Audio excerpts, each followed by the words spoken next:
Hey guys, how are you? Oh my god, has this been a transitional trip to say the least?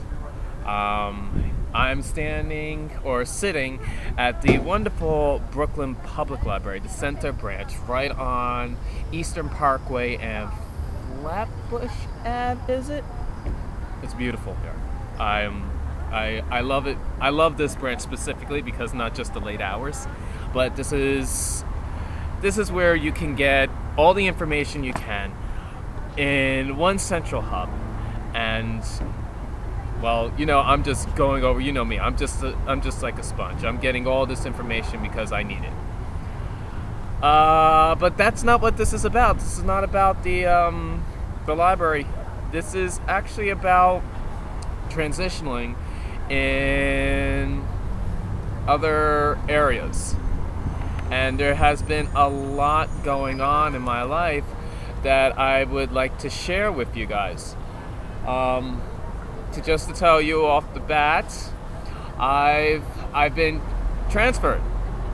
Actually, I've been recently transferred. I've already been transferred to a shelter 988 Myrtle Avenue.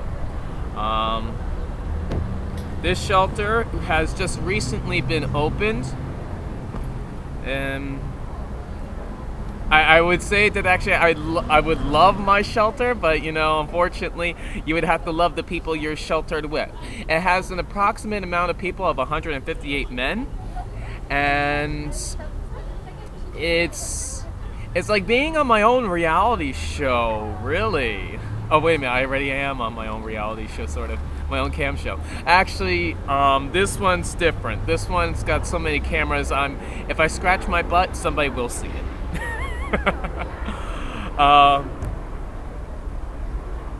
This shelter is recently opened up. It opened up back in July. It has a little history. Might even have a haunting. Yes, unfortunately, there was a worker that actually was doing some construction on the place and did fall down the elevator shaft. Yeah. It's an unfortunate circumstance. But to get away from that subject, yeah. What? Halloween's coming.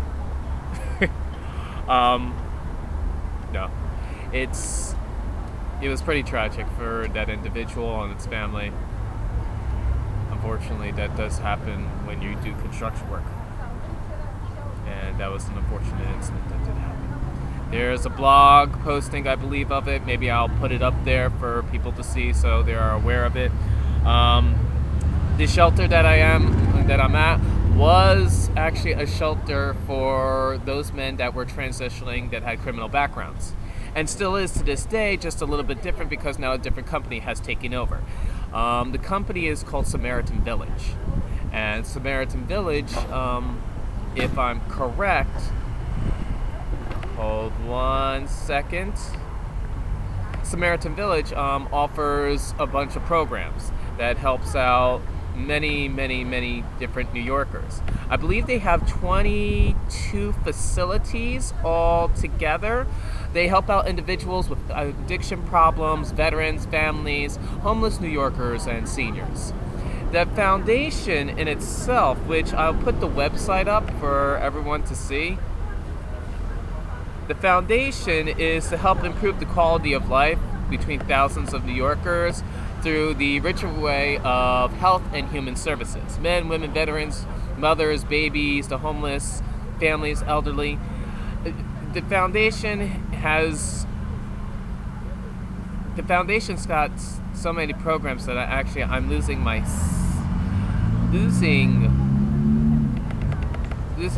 thing. I'm losing my shtick here. I'm sorry.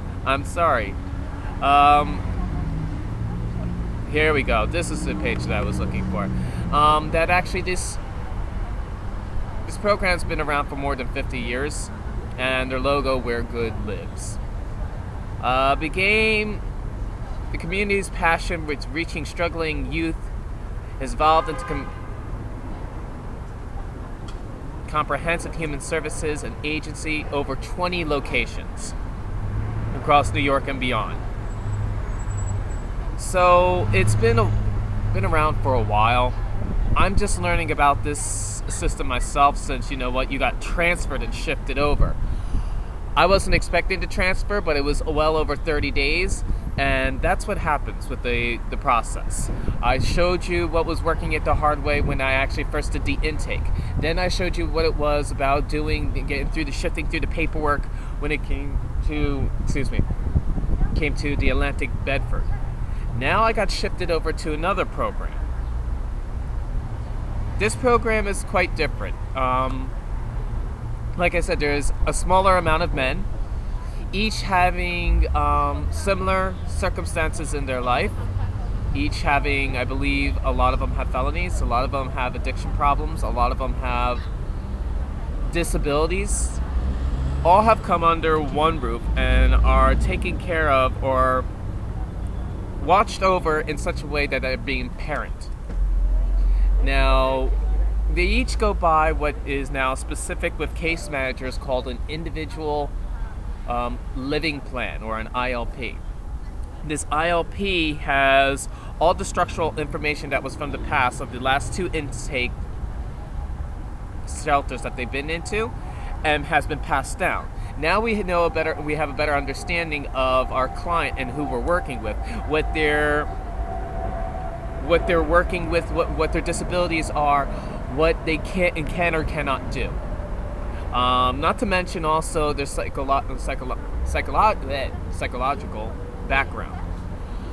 You know, if they're suffering from bipolar or they're suffering from being manic depressive.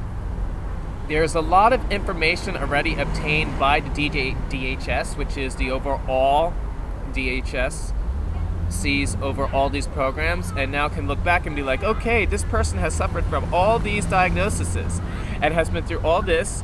We suggest that this person goes through this, this, and this in order to make sure that actually they could stabilize in a better environment. Though that's not always the case.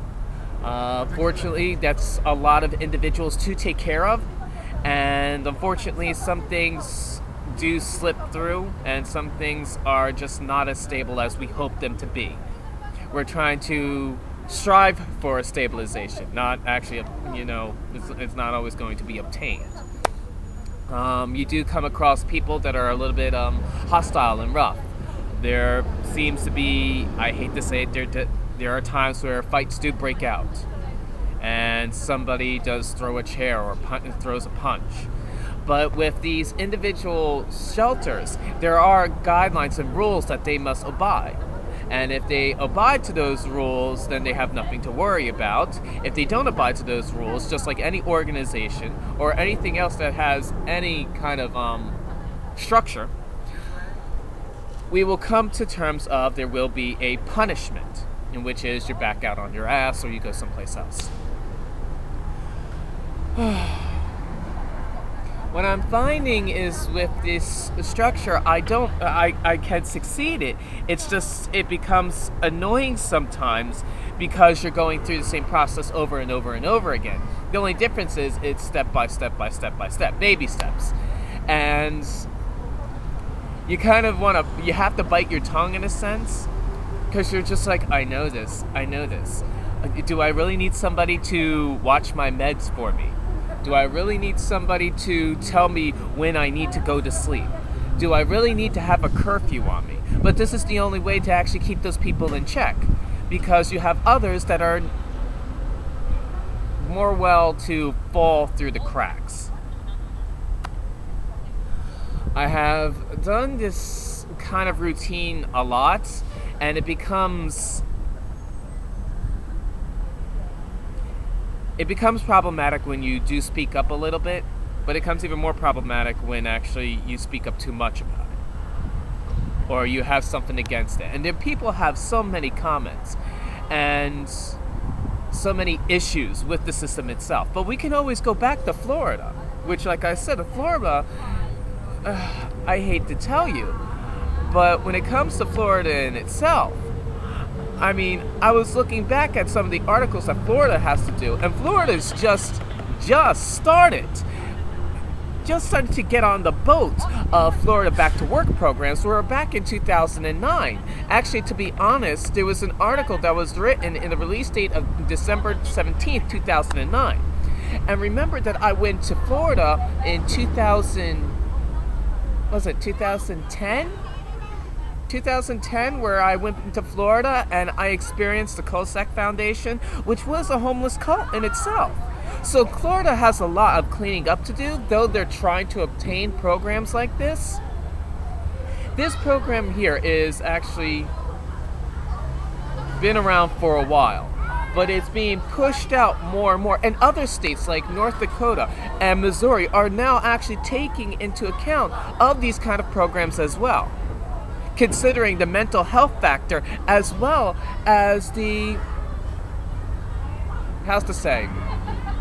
the environmental factor. Why can't our people stabilize? Well, maybe because their area, especially their diagnosis that they have, they can't stabilize in it. I completely understand that. Unfortunately, there comes to be some problems and stipulations of how we deal with this program. And do I give Samaritan Village credit? Yes, I do. I do give them credit. I give the credit for at least trying to be organized, trying to help out, trying to at least obtain some kind of way of going about it. And I will probably show a little bit more of what this shelter is like. The shelter life is actually quite different. But with this shelter, and you have to show this, is that actually it has over 20 different facilities. Well over 20 facilities now, because they do have to update their website. From Gloria's House and Bridgehaven facilities to 4 Bell and 53th Street Men's Shelter Station and Van Sickles Women's Shelter. These programs provide individuals and families with temporary places to stay while they work to acquire permanent housing, returning back to the community. Each year, Samaritan Village, as they say, helps out more than 800 New Yorkers find permanent and affordable places to live. There's also a veterans program, but there's also this program, which should be actually something noticeable, in which a lot of people don't know that once you actually go through the shelter system, is that there's something called the Shelter Plus Care Program. And the Shelter Care Plus Program provides permanent housing options through rental assistance and supportive services to the homeless persons and disabilities, including mental illness, substance use disorders, and AIDS and related other disorders. Not to mention AIDS and related diseases. Now, such as to bridge self-sufficiency. Under the program, the individuals and families pay approximately 30% of their monthly adjusted income toward rent, while they work toward establishing greater financial stability and self-sufficiency.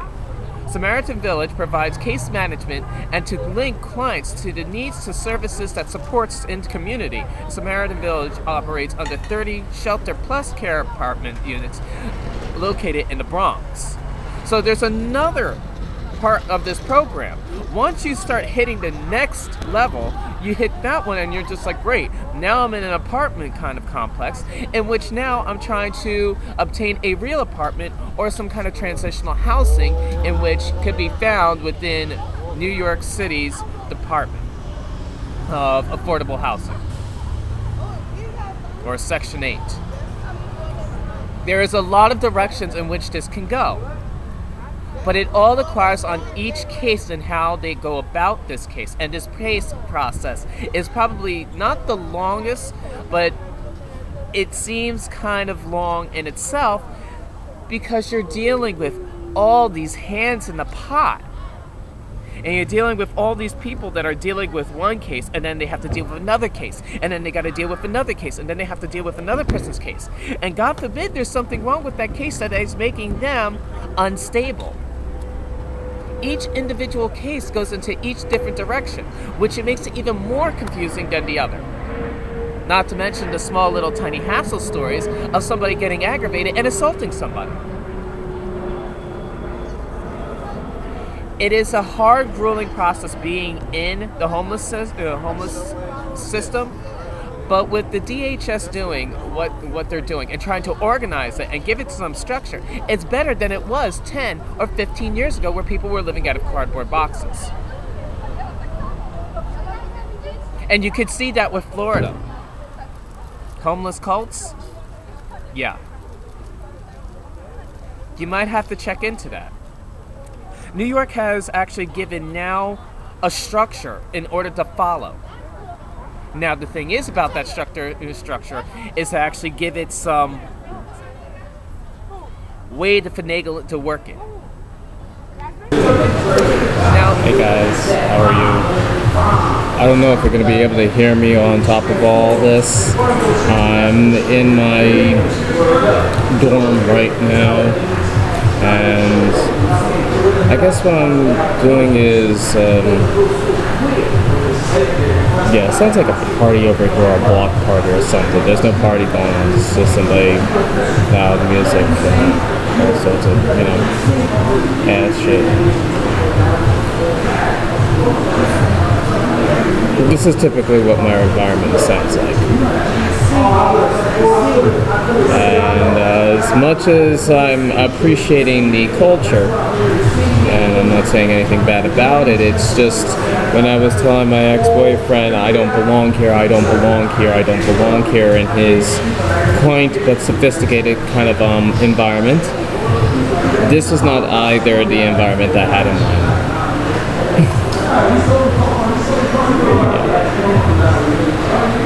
You could see where the culture clash is at. I'm not saying I'm better, I'm just saying this is not my element. I'm hoping this situation is from what you are hearing.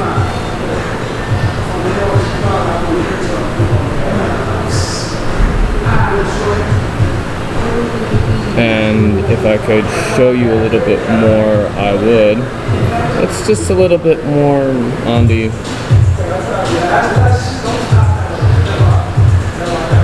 Yeah, this is not the environment I want to be in. Club scene was not my idea of an environment to be in either. I mean, it's cute to be part of the circuit, maybe a little bit at a time, once in a while, hit the clubs, dance, whatever it is, but not for everyday life. And that was not my idea either. And coming over here, I'm going to have to stop at the bottom, up again, and this is the bottom. I mean, at least there's a bed and a locker. It's just like I share it with a whole bunch of men that are a little bit more of, well, I won't be coming across anybody that's into sociology anytime soon. So you catch my drift. I'm hanging out at the library and researching and doing these cam shows to show you maybe a little bit of difference. And I'm hoping that you guys do get a tiny bit of the difference of what this is about, from starting from what the bottom is now these days, especially around in New York. It's a little bit different.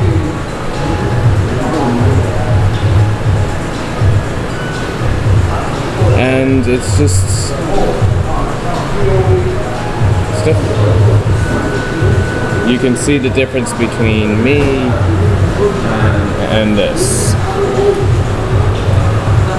I mean, I don't want to be stuck in this environment. This is not the environment to be stuck in. And a lot of people get stuck in this kind of environment because either they get hopeless and become lazy, or they're ignorant of it. I don't want to become this. This is not my idea of it.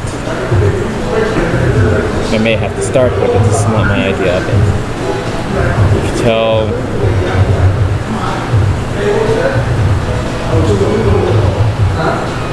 You can tell I want just a little bit more. Not for myself, but for my future as well. My future should not end here. Shouldn't. It can, I just don't want it to.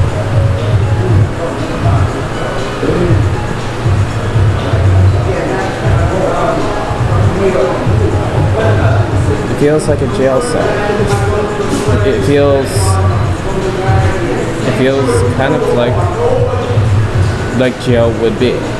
Actually, I've had experience in jail. It's exactly what it feels like, only it doesn't have bars. It's somewhat like this. It's similar to this.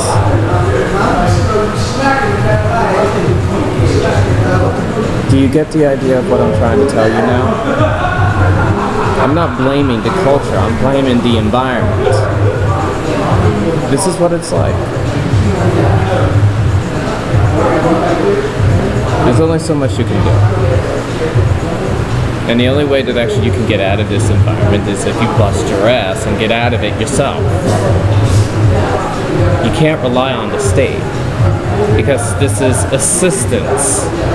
Not we give you freebies and you go ahead without it living off the state. A lot of people get that mixed up, and a lot of people do that.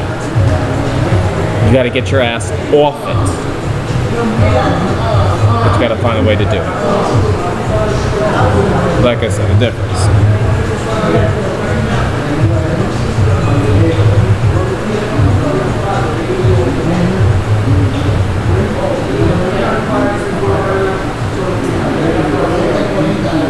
Hello, please.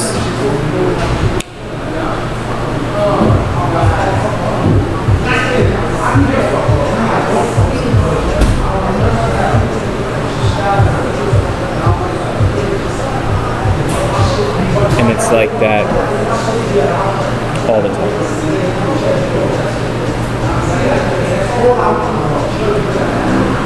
I hope you get the drift.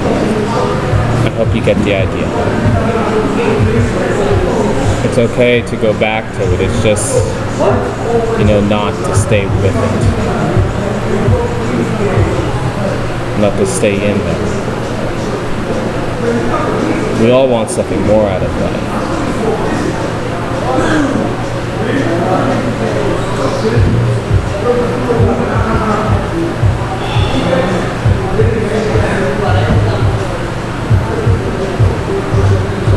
I'm remaining silent because I want you to listen to the background.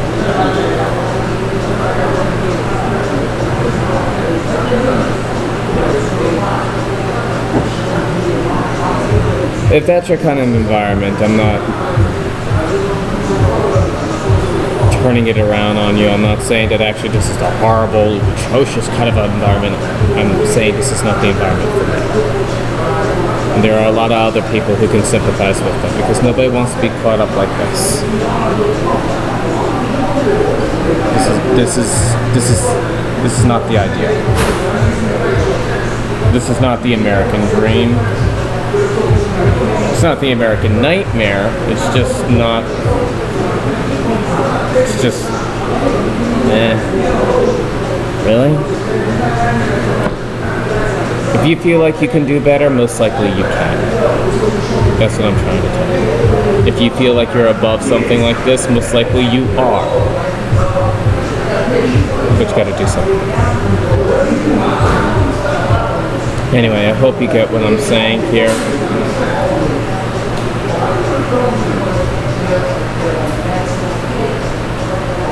This is the environment that I'm in right now. The next step, I have to find myself a job, in which I'm hoping the FEGS could help, but we'll see how that turns out. Me being a felon, that's kind of being shot in the foot right there. The good thing is that I didn't tell you guys is that actually my Medicaid kicked in. So that means I get straight Medicaid for being homeless. I'm on the street. I have nothing. So I get straight full Medicaid. That means medical, dental, the whole entire 9 yards. Straight Medicaid. Out of all the providers, I picked Infinity, I believe it is. And straight off Medicaid, perfect, turned on. I can use it at any time. I already went for my first doctor's appointment for a therapist. Already been gone through, and I have another one on Monday, I believe. So that's already done for. Tomorrow, I'm going to see if I can find dental that accepts Medicaid so I can get my teeth at least filled in for the cavities that kind of popped out. But this is the benefits of actually being upon this kind of Medicaid in a sense. Now, another thing that I want to go about is that actually I'm going to start to get a little bit more into states and how their benefits are. Showing the difference between New York's, New Jersey, maybe even Florida. So what's bad about it, what's good about it. I'm going to try to do a little bit of research and see what we can get out there or get up on here. It'll be pretty informational. Well, pretty informational.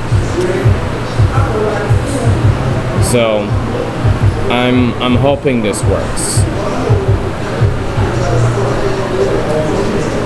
We'll see how it goes. Until then, I guess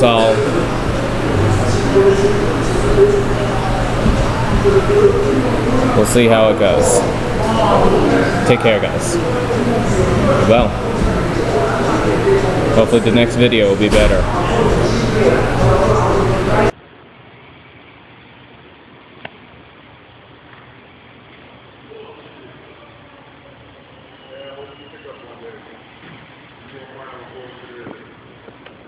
Now, if you're wondering what are we doing, well, what are we waiting for? Well, today is my last day here at the Atlantic and Belford shelter.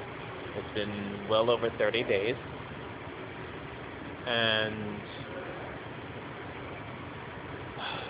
well, I've been transferred. Now, usually most people don't get transferred until another month or 2 months, depending how their system works. How it goes, their system is you come in here every day. If you lose your bed, you start back at the bottom of the list again. At least that's what they tell you. And then your name gets shuffled around every time that actually you occupy a bed, going back up the list. And if you just say, or you miss the bed or didn't sign for your bed, in which that is the mandatory thing. You have to be here by 10 p.m. to sign for your bed, so it says you are the one who's going to be occupying that bed for tonight. Then, the bed is yours, and you keep going, doing the same thing over and over again as the routine. But if you're absent or you're late or whatever it is, whatever crisis happens, the bed is taken away from you, then your name goes back down the list and you start at the beginning again, meaning that actually you won't be going towards the next level. Anyway, long story short, I am.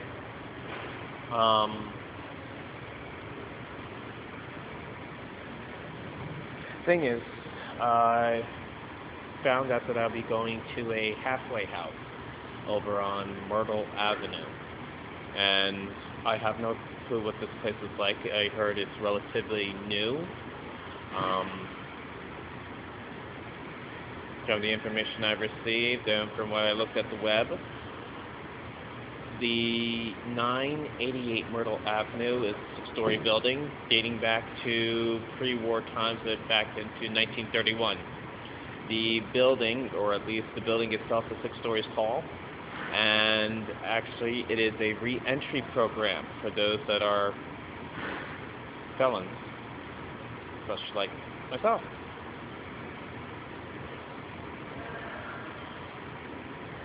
I don't know how to respond, because that's not what I was expecting. But we'll see how this goes. But it is going on 1 o'clock in the morning. See? There's myself in the corner. It's going on 1 o'clock in the morning. And around at 6 o'clock, I have to get up to get over the FEGS and be there by, 7 or 8 o'clock. And then I have a doctor's appointment to meet my new therapist. Yes, that's right. Finally, I was able to, get a therapist. And also see a couple other, nurse practitioners to see if we can do something about the medication. That was supposed to also happen today. So it seems like it's going to be a very busy day. Especially it's going to be a busy day with no sleep. So I'm going to have to manage to do what this guy is doing. Yes, he's being transferred too. A couple of us are being transferred.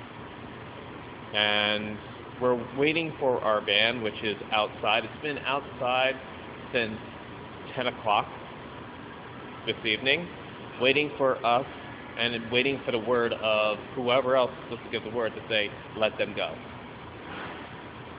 So whenever this party starts, and which I hope is soon, because I'm going to need my sleep. By the time I get this process and everything gets done, it's going to be 3 o'clock in the morning. That does not give me much time, especially that actually I have to walk across the Manhattan Bridge to get there, which is a longer distance. This is going to be a very, very, very troublesome day. I can feel it already. So, either which way, however this goes,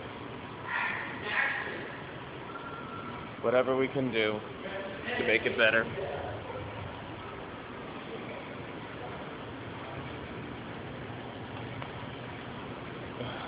Not even we, just me. However I'm going to do, I'm just going to have to respond to it better than how I'm responding now. Bitching, moaning, and complaining. Yesterday, I should be proud of myself, was actually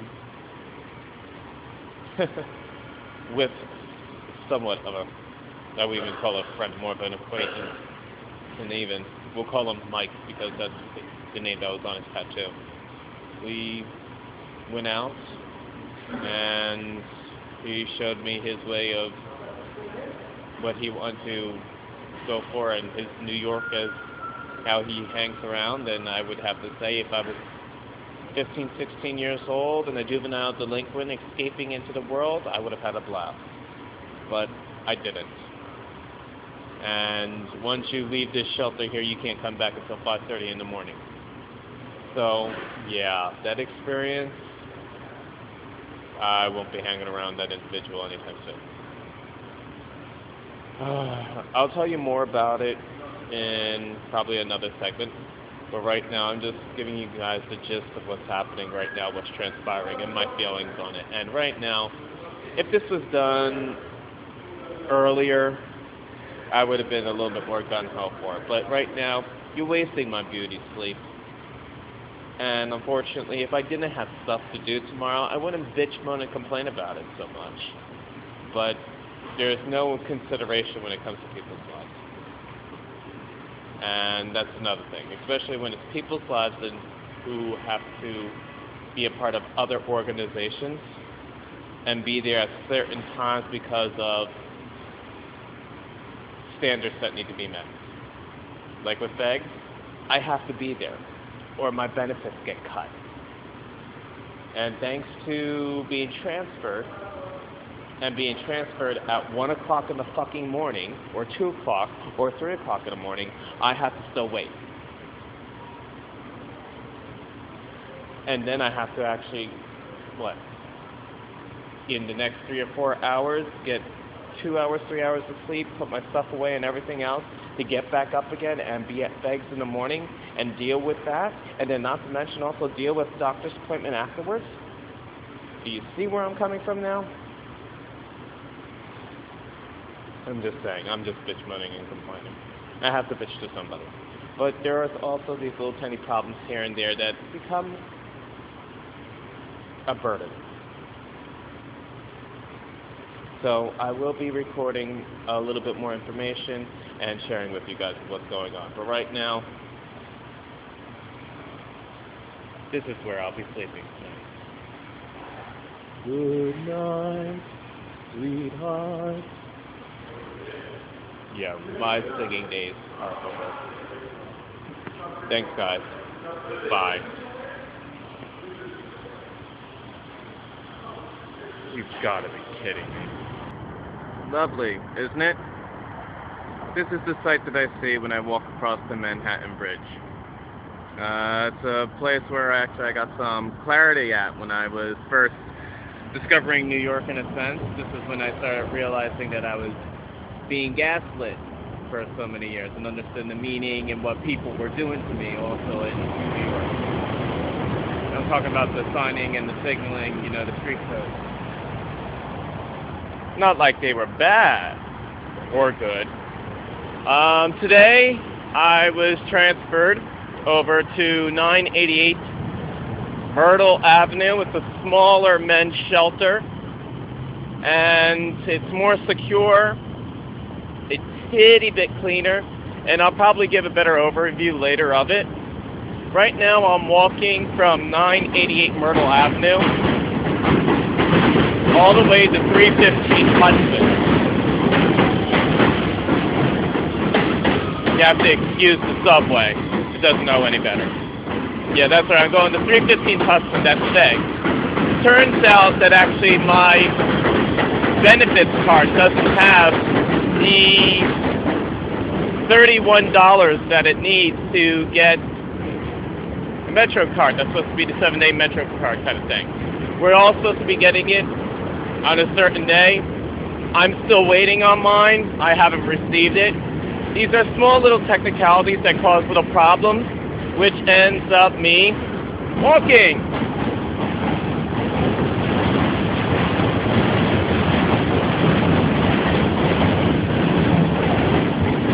Yeah. You know, thank God I actually like walking. The problem is that actually a lot of people don't. And I don't think anybody wants to walk that many miles just to get to their program, especially if they don't want to be there. So these are the minor issues that actually people do face, the small problems. Oh, my money's not on my card, I can't get there. They're supposed to give you Metro cards along the way, give you, I believe, at durations from like 10:45 to 11 and 2 o'clock to 2:45.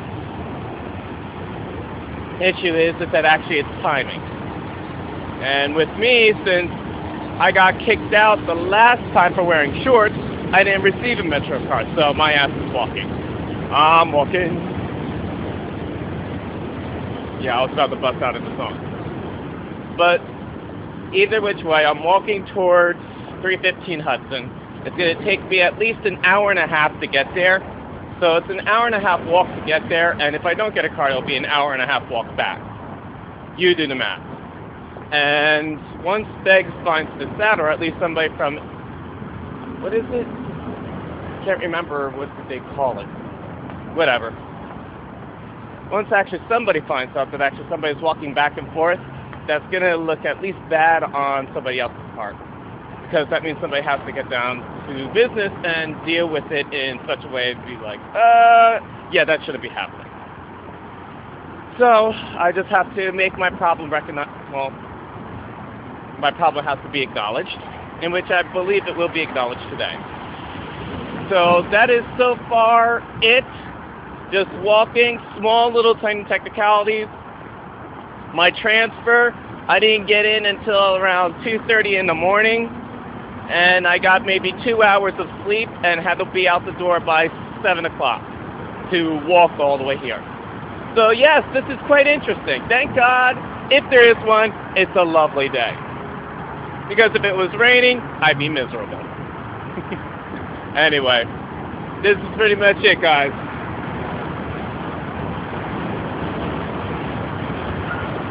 Some people just have it worse, or some people also have that mind frame that it is. You don't catch many people walking back and forth. It's stuff that you do have to acknowledge and stuff that you really have to do. If you want it bad enough, you got to do it yourself. Alright, let's end this clip with some really loud, thank you, Q. The Q subway, which I should be on, but I'm not. Ah! No! What we're looking at right now is a definition of a certificate of good conduct in New Jersey State. One of the caseworkers recommended that actually I should look into this. Now, there's a tiny little problem with the Certificate of Good Conduct, and from what it shows here, and that is the eligibility. Get up close to it so you can see. The applicant was previously paroled by the board, in which I had no parole, and at least 2 years have passed since the similar application was denied. There was no application that was put in. So there is a problem with that. New Jersey's law is quite a bit different from New York State law, which is, when it comes to a certificate of relief, as what they would call it, but that's for more disabilities than anything. And it says right here, and this is from a legal expert, New York has the country's best program. New Jersey does have the same certificate, but is very limited to and will not apply to you. So I'm kind of burdened here in the situation of trying to close this. I have to still wait till my expungement, which my expungement takes 10 years in order for me to actually get the thing to be expunged. Not to mention that actually it costs money to expungement. So by the time of processing, and that's even if I do get the money for it, we're looking at least 12 years before I ever get that felony charge off.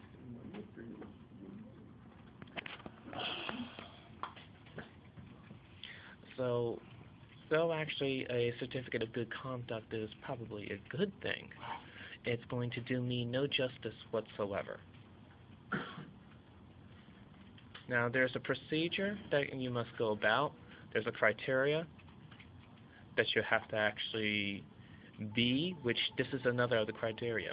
The board shall evaluate the application board of that application that has been achieved a degree of rehabilitation, including the engaging in purposeful employment of that incomparable of the welfare society. That does not mention that actually anything else that may be on my record, to say the least. So a certificate of good conduct or a certificate of relief, whatever you may want to call it, is going to be a waste of time. It's nice to say, it's nice to know that actually it does exist, and if I was aware of this, let's just say 2 years ago before, or 3 years ago, or 4 years ago, or 5 years ago, I wouldn't be in the position that I'm in now. This is the reason why that actually stuff like this, information like this, should be actually put out there more so. Of course it's not. Oh, also, you may want to point out the definition of a certificate of good conduct. The certificate does not imply pardon or, under certain circumstances, is to be construed as forgiving, absolving, or migrating the offense.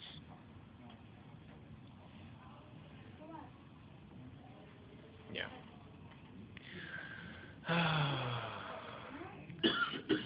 There's nothing more I can say. I just felt like this was actually pretty interesting to point out and show, and hopefully it gives people just a little bit more readiness and maybe think a little bit more. If you want to be, not pardoned, but you want to see your felony or your misdemeanor kind of disappear, if you did it in New York, you have a better chance of it being actually acknowledged, not resolved, but acknowledged, than you are in any other state. Sucks, doesn't it? Hi guys. Well, welcome to a little bit more of working it the hard way. I think you're putting a little bit more of I guess understanding, or trying to understand, or making you guys try to understand where I'm coming from would be better. Right now I'm in Bryant Park, and it's the 13th of October. On the 25th of October, I'll be 32 years old. And I have to say, through my life's experiences so far, at 32, yeah, it's interesting, to say the least. We can say that my life is interesting and not so boring. The reason for this entry is that actually I stumbled upon 2 quotes over here from a very, very good movie that I should have been a little bit more acknowledged. If you remember, I brought up The Tall Man once, and I gave it a lot of praise. It was something not just also in the horror genre or the thriller genre, which was completely different, but the storyline, of course, thrilling and great acting, but also a meaningful plot. You don't get meaningful plots, especially in a horror film. It is a rarity. So To have something like that in the horror film or the thriller genre, it's different. But what grasped me within this film is that actually, like I said, it was meaningful. And what it had to do is, there was a couple of parts, especially our ending. Our ending was one of the significant parts, but quote that sticks with me is, this system is broken. It doesn't work. There's nowhere to turn, there's no support. Now, I'm not going to say I've seen it all over the world, but that is the line. It's just easier to give up. Those people that actually have been in the system, I believe, can relate to that, that are rational and logical, can relate to that. I'm not better than any of you, Mrs. Johnson. I've just seen more. It's no matter of being a good person or being a bad person. It's how you cope. We are selected. Now, I could go on with the quote in which I am, but in the eyes of every child, we are filled with potential of hope.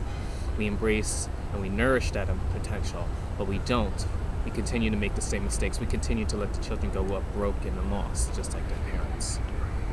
That repeat of the cycle. And the reason why I'm holding on to that one just a little bit is because I've been in that cycle before. I'm still in that cycle, that process. Depending what cycle you consider to take yourself out of.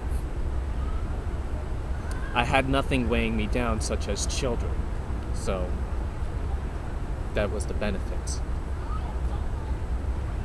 And also, another benefit is that actually I've been in different kind of cycles, different kind of processes. We're talking about Florida. Hello, homeless cult. Thank God I went through the New Jersey one before I went into the actual Florida, the Floridian one. At least I was able to see that. Some of us with not so great intellects would have not been able to see that. Obviously, those people that were in that shelter, the COSAC Foundation, either knew that and kept going with it or didn't know that. And I would have to say there is a large percentage that didn't. I realized that actually being in city limits, great metropolitan city limits, there is a lot more to offer if you know how to work it that hard way. But remember, it is just assistance. And still there are a few that don't understand that. You have to see the world for yourself in order to get it.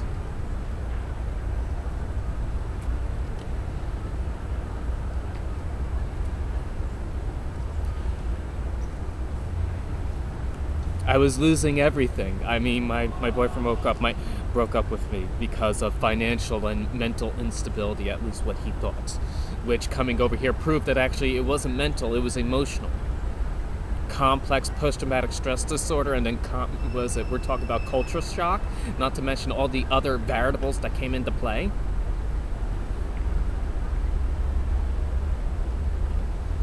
And now I'm here, starting all over again.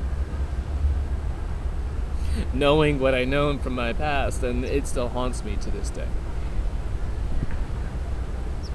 Telling myself it was worth it with all the choices I had to make.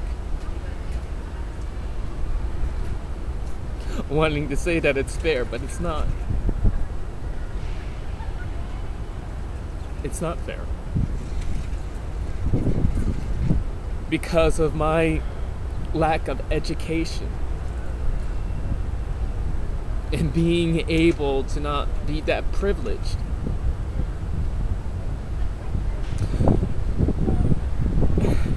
I have to suffer for it. This is one of the reasons why we praise the young, and we're so be grateful that you're young. Be grateful that you're this privileged, because sooner or later it will be taken away from you.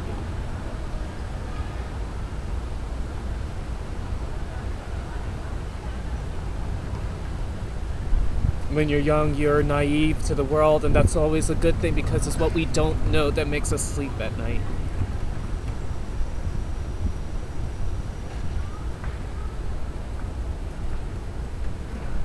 Unless we're taking, you know, Ambien.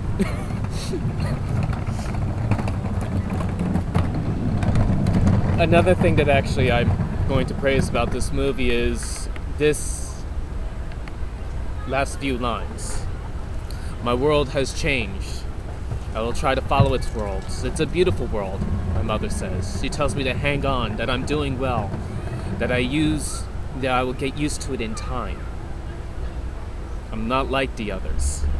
I guess I've just forgotten. I can't. And that is the trouble when you're at another older, being able to retain those memories but unable to forget. Our character, though hoping can forget, will not be able to. Because those traumatic memories, those memories will stick with you. They will become you if you let it. And I'm talking about more psychological issues than anything.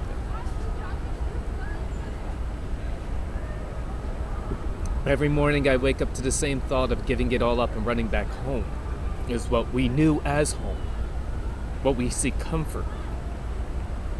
But I remind myself I wanted this life. I wanted it. I made it happen. I guess it's better this way.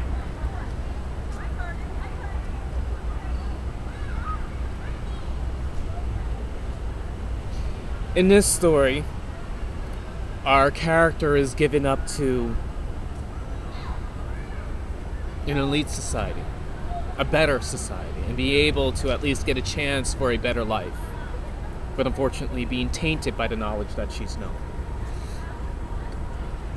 In my instance, I was already burned in that. And to show my partner could not put up with it. The emotional problems that came with it, the mental instability that came with it, he could not handle.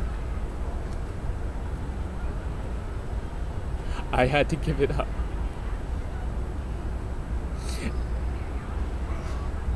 And with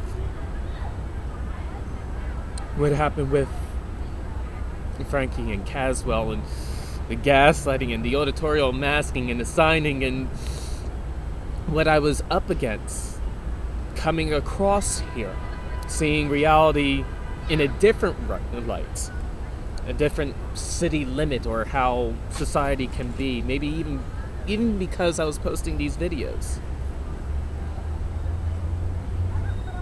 It made things a lot different for me because I knew too much.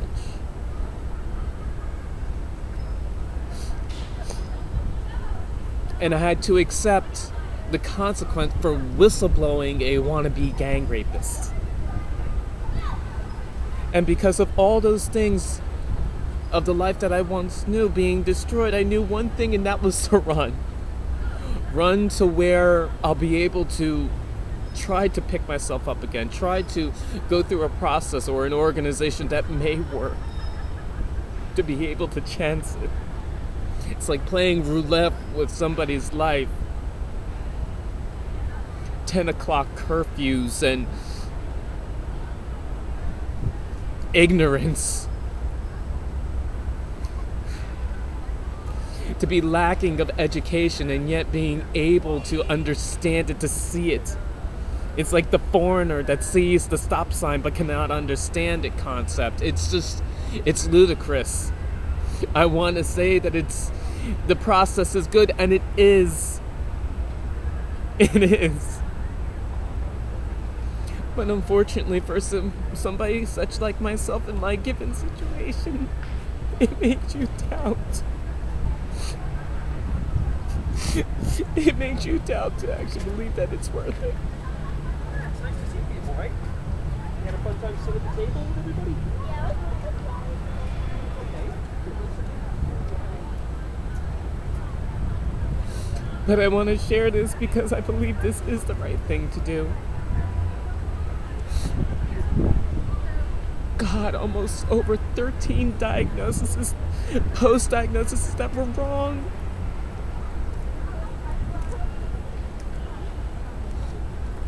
To be this open and honest to share with the world and to know what I know.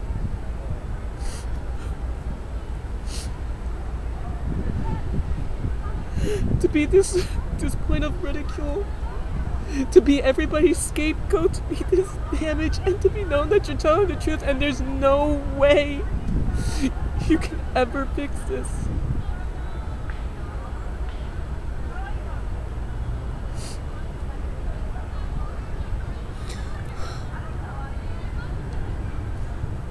Yes, my world has changed.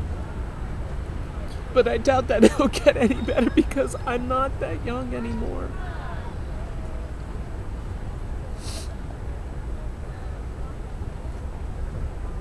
It may be too late.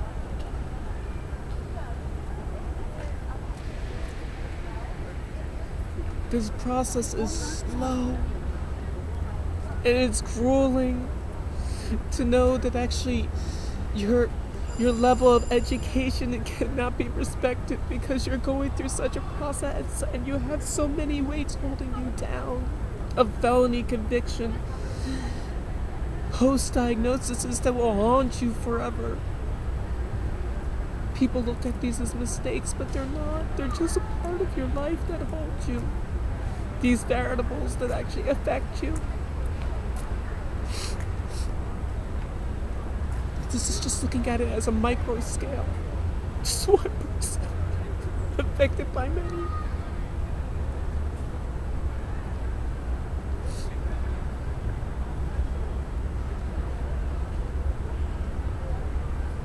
This is the reason why that actually I felt so close to the ending of this movie. Because I've had that change happen to me so many times, that drastic and traumatic change over and over again.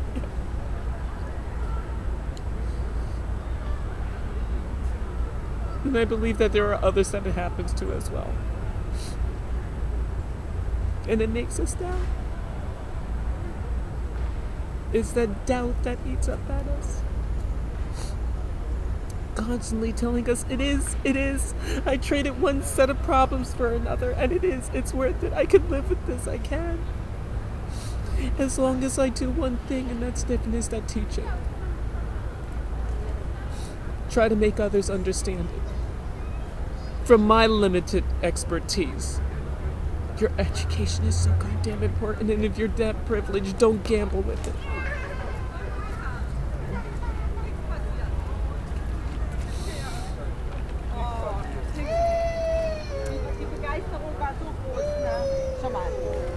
Believe me, it makes you want to do that, cry like a baby.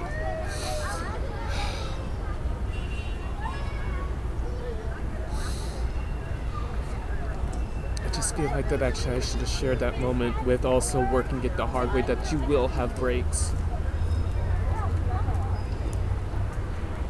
You will not understand. You will not understand unless you go through it. And I felt that actually at least this piece was necessary to show. Because if you do work this circuit field of homelessness and soup kitchens and everything else that comes to, you will have breaks like this. Many like this. Panic attacks, severe panic attacks, anxiety issues. Hyperventilating, shakes, sweats, stammering of words.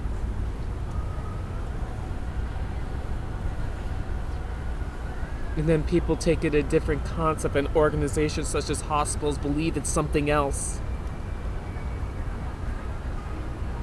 And then stuck with a diagnosis that's not accurate, and then trying to fight it.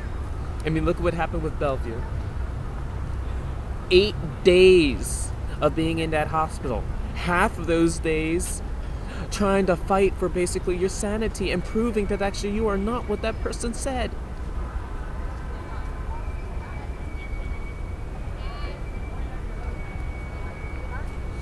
I have to obtain that paperwork, and I have not, in which I will. But one thing at a time, right? I got myself a job. That's the good thing. I got myself a job.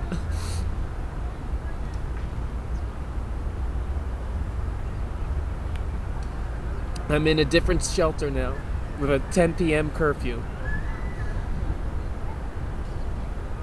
With those that are actually more ignorant than I am. With some that have a vocabulary comprehension or of a limit of 25 words.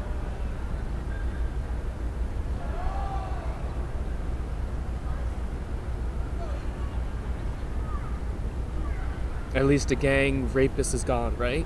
At least everybody knows about him. At least Frankie won't tap anymore, right? He'll tap his own kind. And I will get in comfort knowing that actually I gotta cross the state.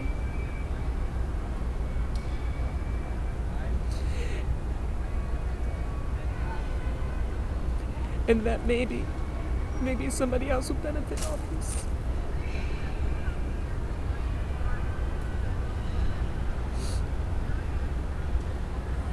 To somebody else's future.